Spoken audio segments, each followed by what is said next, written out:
समाचार में आपका स्वागत है। मैं हूं तमन्ना। आइए चलते हैं आज की खबर की ओर। हरदा में हुए हादसे पर एनजीटी ने अपनाया कड़ा रुख। हरदा में हुए हादसे के बाद एनजीटी ने कड़ा रुख अपनाया, जिसके बाद हरदा जैसे हादसे पर रोक लगाने, स्पष्ट और कड़ी नीति बनाने के निर्देश दिए। साथ ही अभी तक क्या कार्रवाई हुई है, इसकी एक्शन रिपोर्ट भी 3 सप्ताह में मांगी। वहीं अब अगली सुनवाई 6 मार्च को तय की गई।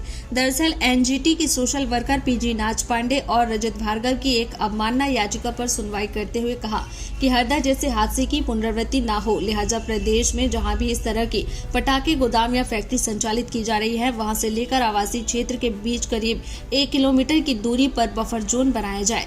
इसके साथ ही एनजीटी ने पूछा कि हरदा हादसे को लेकर अब तक क्या कुछ कार्रवाई की गई है, उसकी पूरी एक्शन रिपोर्ट दी जाए। वहीं हादसे को रोकने के लिए कड़ी नीति बनाई जाए। दूसरी तरफ हरदा हादसे में जान गंवाने वाले पीड़ितों को लेकर एनजीटी ने कहा कि एनजीटी में जमा 20 लाख रुपए हरदा हादसे के पीड़ितों पर खर्च किए जाए, जिसको लेकर एक कमेटी भी बनाई जाए। वहीं अब अगली सुनवाई 6 मार्च को तय की गई है।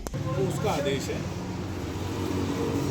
दोनों केस को, जो कि पिछली हियरिंग में एडीजीपी भोपाल ने अपना अंडर पूरे मध्य प्रदेश में वो प्रॉपर समय समय पे मॉनिटरिंग और नियंत्रण करेंगे। उसके बावजूद ये घटनाएं उनका भी आदेश दीजिए उन्होंने का आदेश है।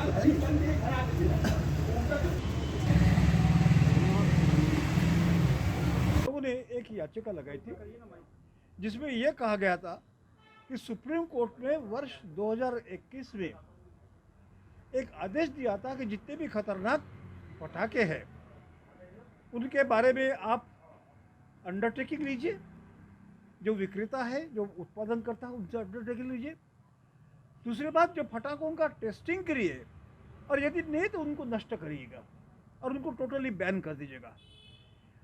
लेकिन इस आदेश के ऊपर, इसी का आदेश के तहत में एनजीटी ने भी बोला कि सुप्रीम कोर्ट का आदेश का पूरा पालन होना चाहिए।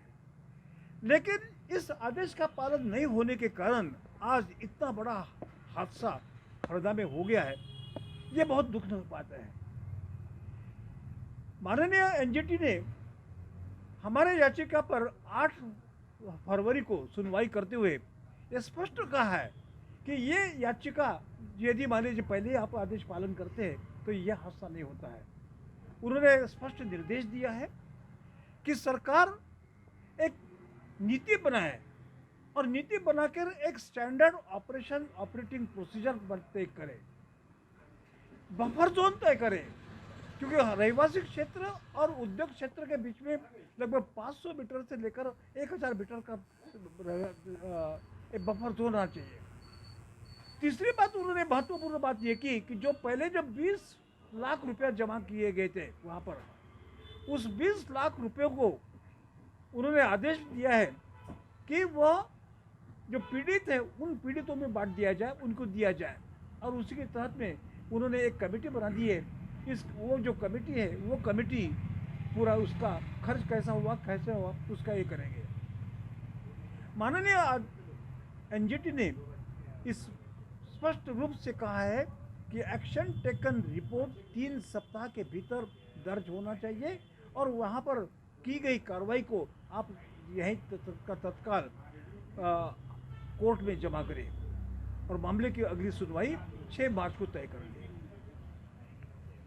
ये थी आज की खबरें। और खबर देखने के लिए हमारे चैनल को सब्सक्राइब करें, लाइक करें और बेल आइकन दबाना ना भूलें। आप देख रहे हैं जनता के लिए, जनता की आवाज, जनता समाचार। अन्य खबरों के लिए हमारा चैनल सब्सक्राइब करें।